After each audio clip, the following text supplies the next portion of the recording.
খাবার নিয়ে আমি চলে এলাম খাবার টেবিলে। এটা হলো গুনগুনের ভাত আর চিকেনের ঝোল। লুচি বানালে না? হ্যাঁ, পরীক্ষার সময় লুচি খেতে হবে না, কারণ শরীর খারাপটা হবে কি করে? পরীক্ষার যখন গ্যাপ থাকবে তখন লুচি বানিয়ে দেবো। নে এখন ভাত আর মাংস দিয়ে খেয়ে নে।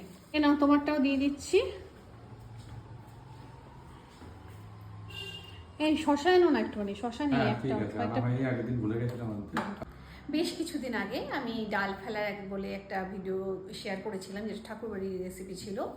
তাতে আমি বলেছিলাম যে এটা খুব কম সময়ের রান্না, তার জন্য ডালটা 3-4 ঘন্টা ভিজিয়ে রাখতে হবে। তাতে 2-1 জন কমেন্ট করেছে যে খুব কম সময়ে রান্না বলছেন, আবার বলছেন ডাল ভিজিয়ে রাখতে হবে 3-4 ঘন্টা। আসলে খুব তাড়াতাড়ি রান্না হওয়ার জন্য ডাল বলো বা চাল বলো ভিজিয়ে রাখলে কিন্তু খুব তাড়াতাড়ি রান্না হয়। তার মানে এই নয় 3-4 ঘন্টা ভিজিয়ে রেখেছি মানে 3-4 ঘন্টা দাঁড়িয়ে থাকলাম, আমি তো অন্যান্য কাজ করে দিলাম, এই আর কি। তো এবার আমি আমার খাবারটা নিয়ে নিই। তো এই দিয়ে হবে আজকে আমাদের রাতের খাওয়া দাওয়া। তো চলো শুরু করি। শুভরাত্রি।